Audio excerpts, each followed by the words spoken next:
UN Resolution 2758 did not make a determination on the status of Taiwan, does not preclude countries from having diplomatic relationships with Taiwan, and does not preclude Taiwan's meaningful participation in the UN system.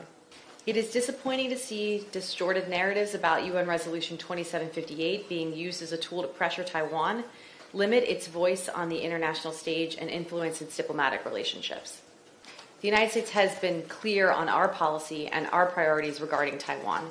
We are committed to our One China policy, which is guided by the Taiwan Relations Act, 3 joint communiques, and 6 assurances.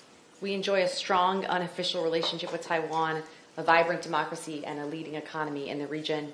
We'll continue to expand our cooperation with Taiwan on our many shared interests and values, support Taiwan's meaningful participation in the international community, and deepen our economic ties consistent with our One China policy.